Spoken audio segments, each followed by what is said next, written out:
So I'll try.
So yeah, so basically we are trying to see software development and software migration similar. And all of you have said, somebody said from .NET to Java or Java to .NET. Somebody said version 1, version 2. So this is where you can just remember something called old system to new system. So which could be not just the major migration like .NET to Java or it could be minor patching also, could be a new version. So the beauty of this is, yeah, maybe when new system is not working, you may have to even go back to old system also. So we don't know. But in software world, code will change. People may change or may not change, but code should continue to change. Right.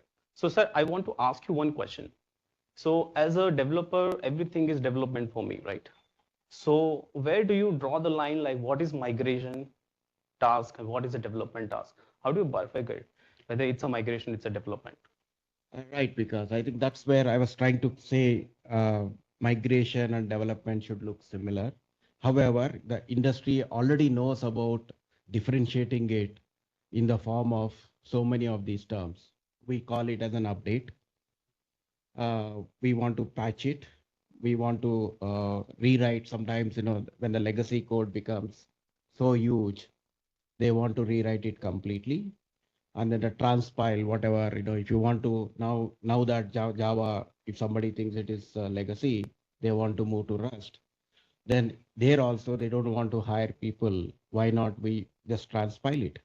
So that is where these are the words, if you really get resonated, you should see that the current industry is trying to see it as a migration, or somebody is trying to say it as less of an engineer, less of a development, but more of a maintenance work. So this is where I think yeah, the best way to correlate with development and engineering is some of these terms. Okay, got it. So, now if we talk about migrations, right? Now, in real world, uh, if you see as a developer, we all have done some sort of migrations, right, in our life. For example, Java 8 to 11, Java 11 to 17, Spring Boot 1 to 2, 2 to 3, right, JUnit 4 to 5, right? So all sorts of migration, I guess all of us have, once in a lifetime, we all have done that, right? Now, try to if you try to see that how we actually do the migration, right? So let's say if today, if I want to do the migration, right? So what will I actually do? I will go to online some article. I will see, someone who has like already done the migration, right? I will read that article. I will see what are the steps involved into that, right? And I will replicate the same thing into my project, right? So that is what the labor work I will normally do, right? For example, if we talk about, I hope I'm not sure if the fonts are visible, but let's say if today if we want to migrate from JUnit 4 to JUnit 5, right? So what will change? The package name will change, right? org.junit will become now org.junit.jupyter.ai, right? API. Assert will become assertions, right? Assert that will become matcher assert that, right? So all of that. So methods will change. There will be some deprecated methods, right, which we will not use. There will be some package change, right? So all sorts of these steps, right? So I will see someone's article, right? I will see all those steps and I will replicate the same thing, right, into my project, right? Now, sir, I want to ask you here, right? I'm already doing this, right? And till now, I don't see any sorts of problem, right? So where does this migration engineering fit into this whole picture? All right. Clearly pointed out, there are, from once we hear it as a migration, there are a lot of use case. All of you must be doing it. That's where he mentioned about how to move from Java 8 to Java 11 or the 23 or Spring 2.x to 3.x. And the current conventional way of doing this is, I think you said, how did you arrive at these replacements? Yeah. Yeah. So you said, where are these documented? Are they doing it in a document form or? Yeah. So basically, let's say this is some sort of online document, right, which I've referred and I've just used it. I've seen the steps. I will just go and I will replicate the same thing into my project. Sure. So now if you really catch the steps you mentioned, they're all manual. So that is where a lot of apprehensions for any management, if there are so many steps, what is the guarantee that, those steps are really working? Are they certified enough? So whatever, if you can replace whatever the manual steps involved in migration into automation, we strongly believe there is a traction there. Maybe like now that, you have converted this into at least steps, manual steps. Can you tell me about, I mean, how I gave you an example, right? If you can convert manual steps into automation, then a lot of friction from the management will go away. And we have done this in the past. So can you tell me the example of how it was being done in the test cases world? Yeah. So previously, the test cases, right, were being managed using some sort of Excel, right? I'm talking about 10 years before what, right? But nowadays we have frameworks to help, right? For example, we have these many frameworks, right? For example, if I want to write some unit tests, right, then I will basically use JUnit.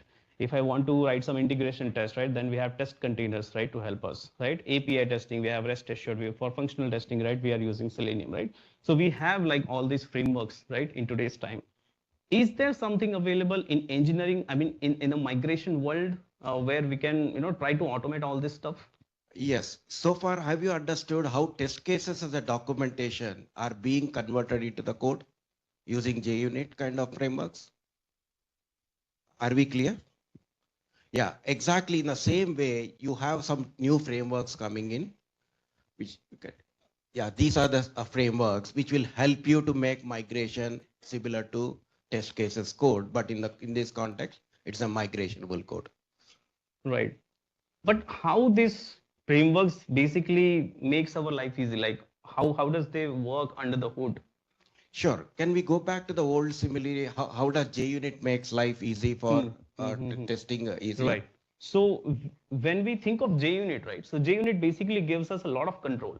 For example, if I want to write some sort of logic before the execution of a method and after the execution of a method, right? I will basically go and use the before and after annotation, right? If before execution of a class and after the execution of a particular class, if I want to write some sort of logic, right? Then there is some placeholder given to us, provided by the JUnit, right? And similarly, to make every test cases independent of each other, right? We will basically go and use that @test annotation, right? So this is how basically these are, you can also say that these are the building blocks, right, of JUnit, and this is helping us makes our test case life easy, right? So based on this, right, can you help understand what are the building blocks for the migration, any frameworks, right, which we may use for migration, which can help us do this? Sure. Coming to the basics of OpenRewrite or migration, I'll go back to the same thing which you showed me the slide last time. So let's say that we are doing it manually, moving it from JUnit 4 to JUnit 5. The first step of migration is manually doing it. Somebody has to search for org.junit and then convert it into org.junit Jupyter.api, right? Now the building blocks can really come from here. So what is the building block if I want to automate? Regular expression. So you're too advanced. I can, yeah, exactly. So this is what is, you will see the first step, we know that, find and replace. So you look for one package name and replace. So can anybody tell me what are the advantage? Will it scale to the enterprise class? Why? Sorry. Can you tell me some cases where it can break? Okay. Any other place? What happens if the same string is there in the other form comment? Would it get be replaced? So basically text and replace is a layman term. It is not for an enterprise class. That's where you went to the next level, regular expression. Now who will write the regular expressions? For so many cases, it could be there in the comments. It could be there in the method parameter. It could be there in the import. It could be there in the package. Now, when it comes to, I liked, he said, .NET. That's a more advanced approach, right? So that is also not going to scale. So what would scale then? What would scale? See, are we aware of, yeah, let's go back to developers.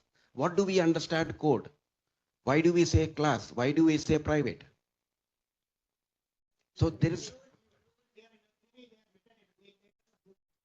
yeah, there is so much of structure in the code itself. If the same thing is available to us, so when we are calling, any framework, you tell me, I can ask the framework, give me the packages, so and so, and then replace the package. So that is what, yeah, you will see called a semantic search. So where, yeah, if you can see, we want to replace code. We want to transform code. So don't convert that into text and then try to play with it with regular expressions and all. Why not we have code as code? And that is where, yeah, I think we are already using this in the form of compiler, already doing it, a lot of these things. So if we can leverage, the framework can leverage the same concept and advance it to the next level. Right. That's where, the framework is doing a better job for us. So I will, yeah. Yeah. So is there anything already available with us, right? Let's not talk about framework now. Since our IDs are so advanced, right? Is there anything already available in today's time which we can leverage? Sure. So now this is with this concept, yeah, because we are all at least favorites of IntelliJ. IntelliJ has this method. Anybody has heard of structural search? None of you? So I'll demo that so that, whatever I'm saying, the lexical search or, semantic search, I'll just demo you.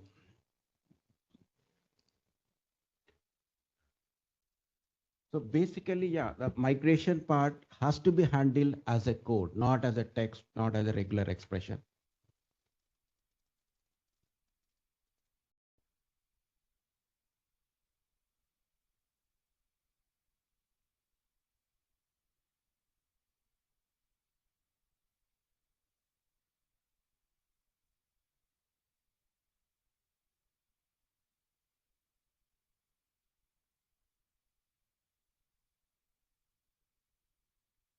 So you have find,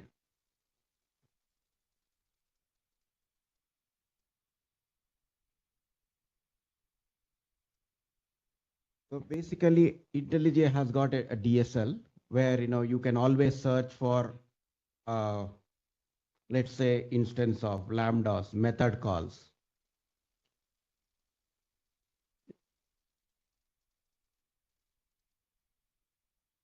So if I want to know all the variables and then I want to rename, see, this is what is refactoring, right? So internally, when you say refactor this name, wherever it is there, it is automatically finding it as a variable. If it is a comment, you have an option whether you want to search in the comments or not, or ignore. So basically, I can always say dot symbol and script. Then it will give me all the variables.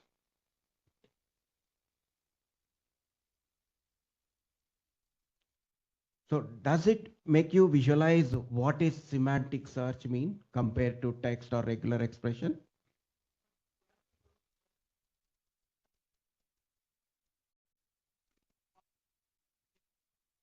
Right. So yes, this will only do one at a time, and that too it's manual. Yes, you're coming to the next level of intent of the framework. Right, you're right. It is not just migration does not mean one step. There will be tens of steps. Right. So, but I want all of you to go and then powerfully use structural search. That is something you would have taken it from this session. It is so powerful, and I remember using it in 2020. I mean, I think 2001 or something. But I'm surprised none of you are not even knowing it. But please start using it very powerfully. And it's a simple DSL. Um, but at least this gives you what is semantic search requirement for a good framework to help us on migration.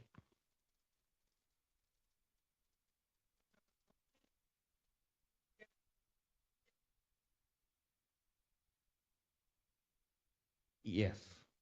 Yeah, I don't know about prompt engineering, but yes, see, we are all into, yeah, all these languages have a very good structure, very good structure. Exactly, exactly. No, but having said that, see, even JavaScript is trying to become more and more typed. But yes, these frameworks, these concepts do apply. Yes, they will have some errors like whatever you mentioned. So at least now this framework, that, yeah, texters will fail, and abstract search, yeah, that is the way. And then this one of these framework goes beyond, where in the context of migration, you need more context. And that's where they call it as LST. They give you a little more powerful way of doing it, which will help in the migration. Now that you heard about it, can you give some brief introduction about OpenRewrite? Yeah. So OpenRewrite is basically a open source refactoring tool. Okay. I'll change the slide.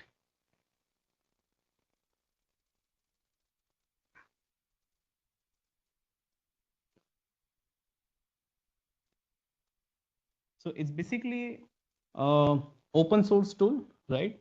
And it's been there in the market for a long time. And as sir has mentioned about the lossless semantic tree, right? So it is basically based on that lossless semantic tree, right? And LST is comparatively more richer in terms of when it comes to knowing about the context of the program, how different parts of the programs are connected with each other, and all of that stuff, right? And that's why this makes OpenRewrite more powerful. And it comes with pre-packaged recipes. Now when I say recipe, a recipe could be as simple as, let's say you want to rename your package from A to B, right? So you will basically use one recipe. So there will be a recipe which will help you rename the packages, right? So you can say one task is a recipe, right? And OpenRewrite comes with 2500 plus pre-packaged recipes. And we will also show you like how to find the appropriate recipes for your need. And it has started with Java, but now the ecosystem has been exploring, and now it is also supporting other languages and frameworks as well, right? Now we have talked about a lot about this migration stuff. Now can we just show a demo so that audience can get a a quick hands-on like how this framework looks like?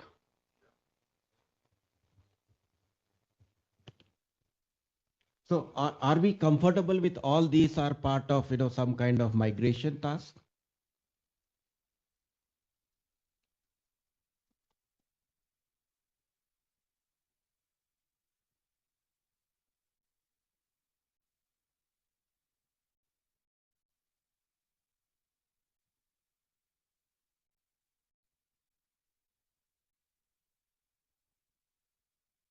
Can do is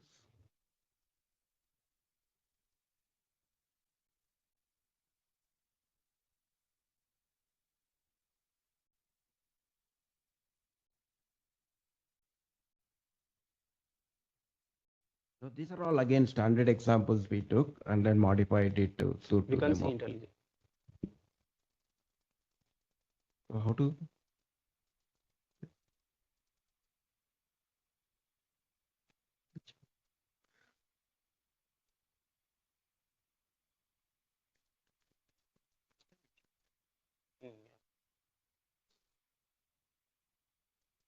Why code it is-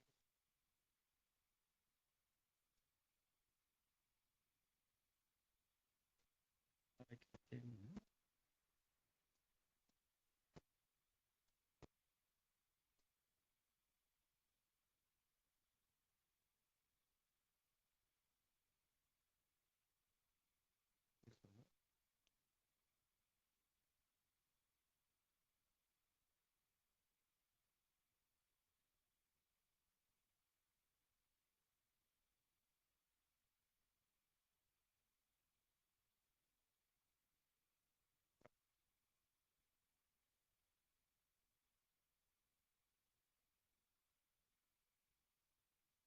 Okay. Now that you see, I think the word you have to catch is a recipe. So there are pre-packaged recipes where everybody wants to do similar work from JK8 to 12 or whatever it is. So then you can actually use the existing knowledge. And this is what, one of these demo, I will show you how to migrate from Spring Boot 2 to 3. So this is one of the recipe, pre-packaged recipe. And I will run the command to do the migration of this project.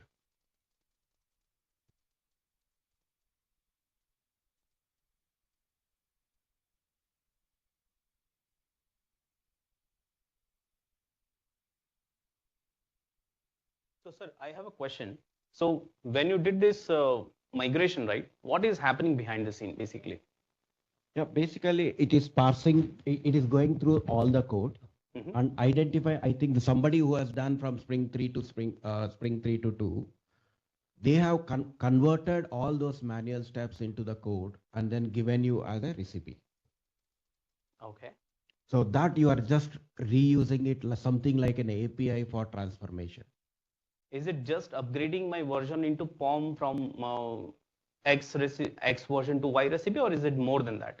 It would be more because it is not just one task it is doing. When you get to the level of Spring, it could be methods could have changed, methods could have been deprecated, packages could have been renamed, all of them it does. So that way, in fact, that's called something called compound recipe, where it takes small pieces and then convert it into. So now if I really show you these differences,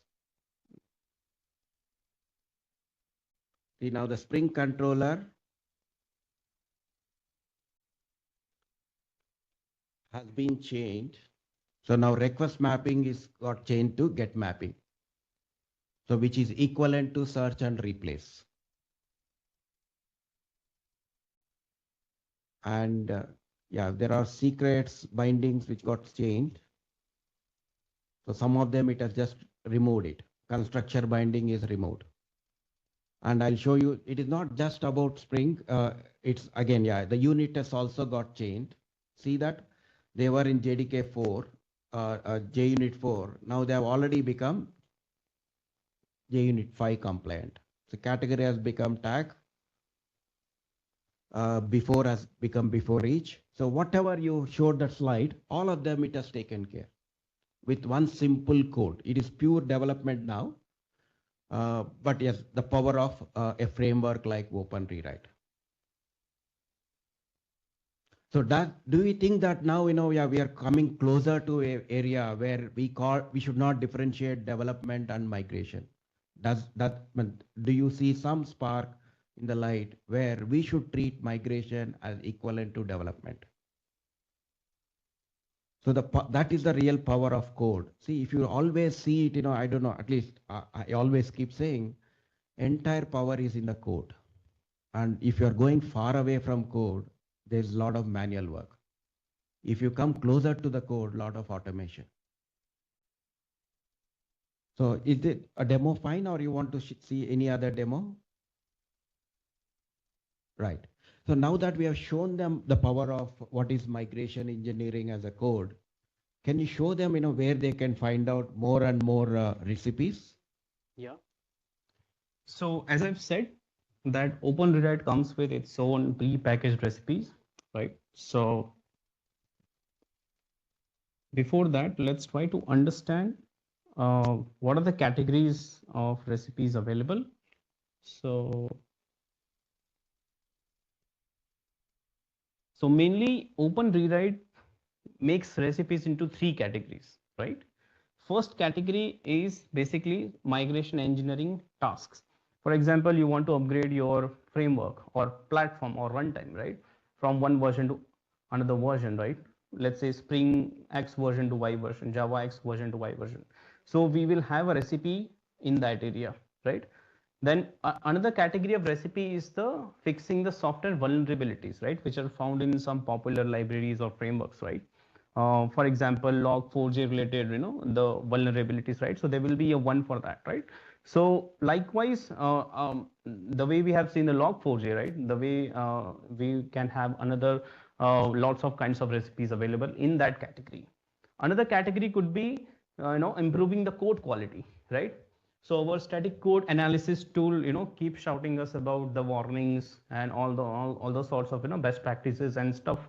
And it can also detect all those kinds of, it can also, detect the vulnerabilities, and if we are not using our code in a proper way. So we can have recipes to fix all those kinds of, warnings or errors from the static code analysis, right? So these are like the three categories where we will find the recipes. Okay, and these I'm talking about from a Java perspective, right? And let's say if you want to explore more about what are the recipes available, so you can go to this website app.moderna.io and slash marketplace, and there you will find whole bunch of those 2500 plus recipes, and you can use them. And as I've said that the ecosystem is ever evolving. So initially it started with Java, but now you will find things with Spring, Maven. It will have recipes for Terraform, AWS, test containers, and a lot of others, right? And it is still expanding, right? So that is basically the power of framework.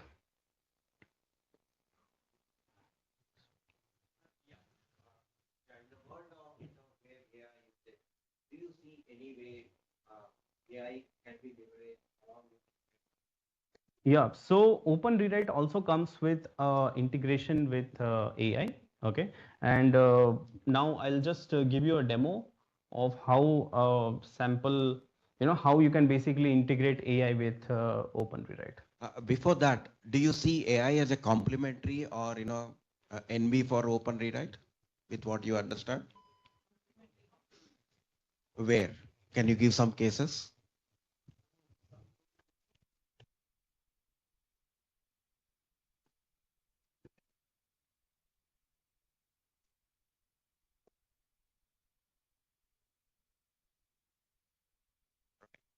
So in fact, yeah, one of the thing is, yeah, we are always trying to hunt for what are the steps involved from JUnit 4 to JUnit 5. But with AI, what is that we can say? You upgrade it from JUnit 4 to 5. The details it can pick up.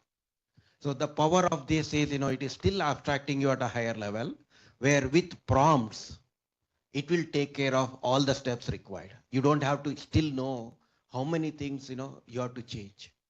So that is the real power of leveraging AI. He will demonstrate, how prompts are powerful and integrated.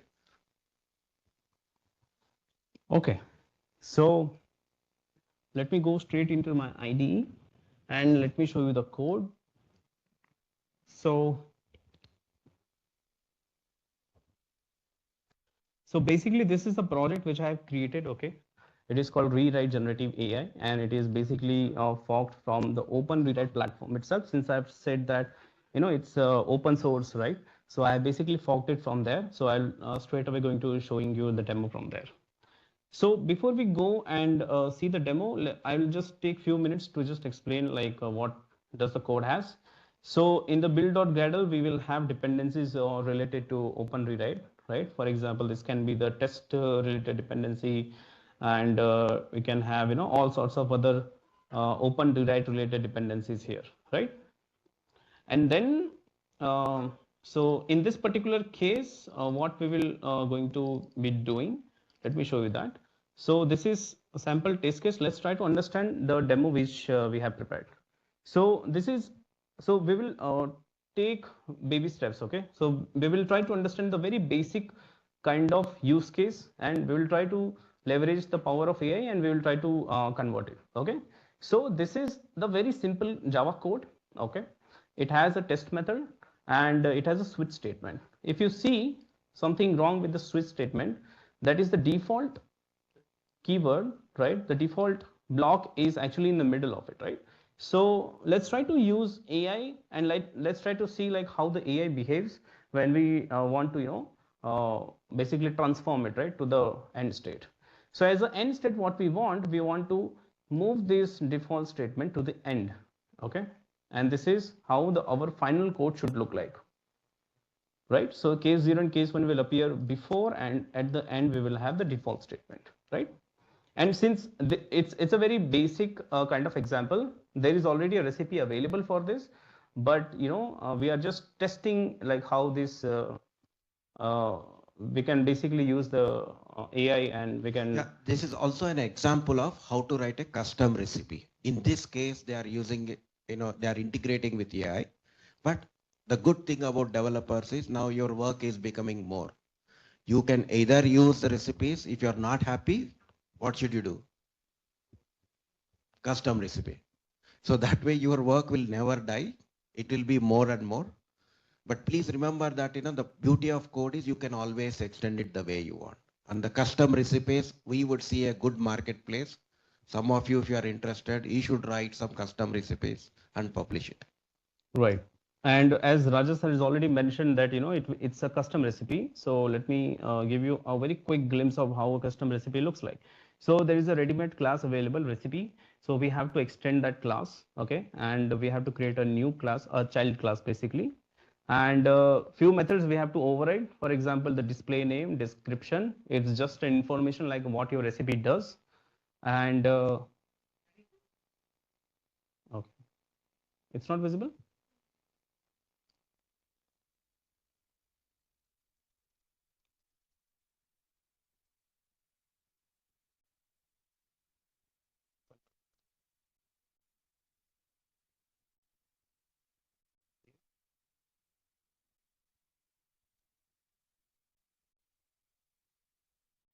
Better? Better? Is it better?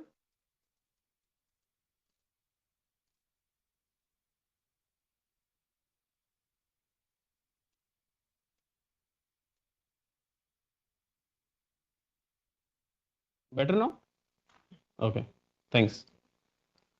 So these two class I have already explained. Okay, get display name and description, and then this is the main class, get visitor.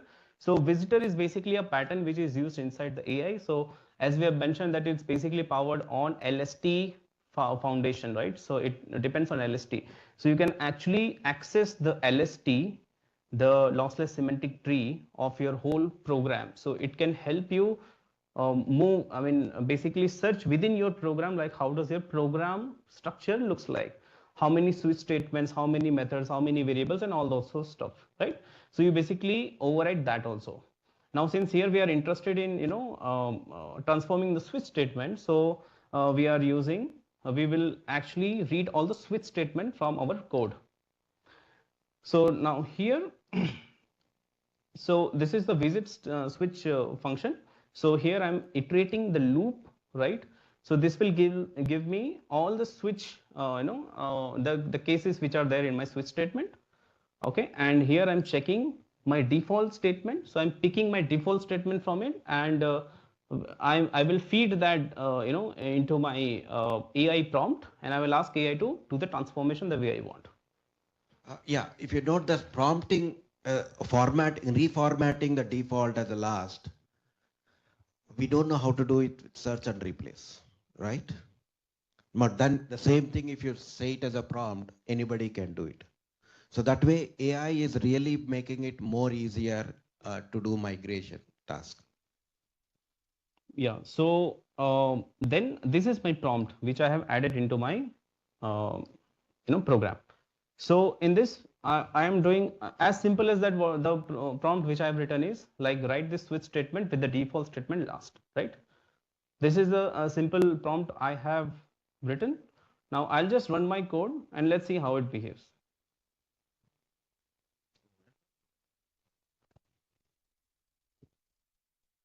So this is the command, right, which is already there. It's just a command which is running the Gradle test, right? Since I have written the test case, so I will run the test case. Okay, I'll just run this, and we have to wait for some time till we get the result from AI. So till this point, anybody has any question regarding what we have shown? OpenAI, yeah, yeah, we can do that. First, let me show the output of this, and then we can change. What you want to change it to?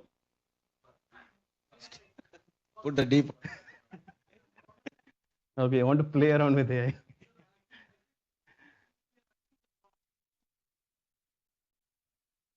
Mm-hmm.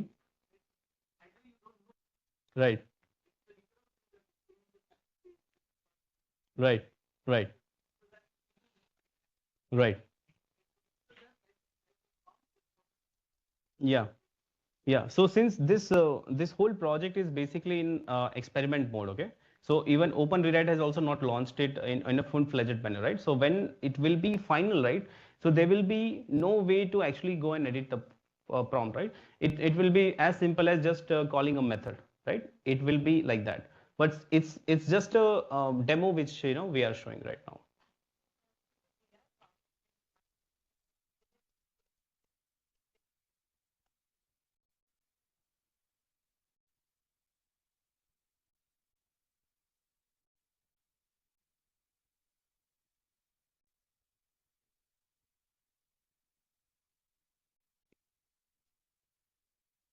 Yeah, so it's not like you are passing your entire code to the AI and getting the result, right? It's like you are still leveraging OpenRewrite. You are using the LST to go to that exact part of the code which you want to change, right? Otherwise, AI may behave, in a very weird way, right? If you give the entire control to AI, right? So that's the purpose. Sorry? Yeah, so that is where the proper prompting will play a very big role, right? So the thing is that we are trying to restrict the scope of the change which we want to do, right? Because this is a very simple code, but in actual world we will not have such simple code, right? So it doesn't make sense to feed entire thing into AI, right, and then get the results, right? So that's the whole purpose of using the framework and then doing these transformations.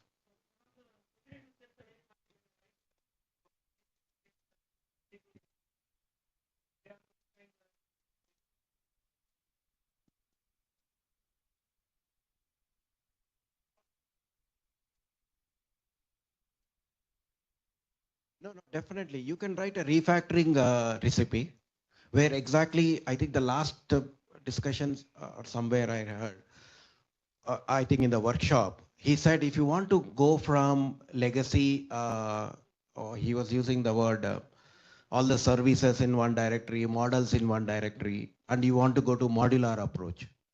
So they can definitely, write a migration which can take this current directory pattern and convert it into new pattern.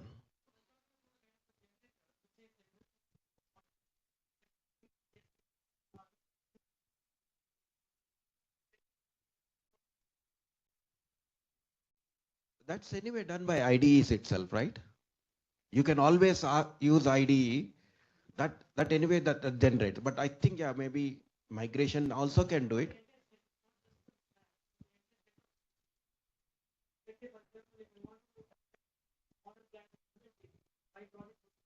Right, right.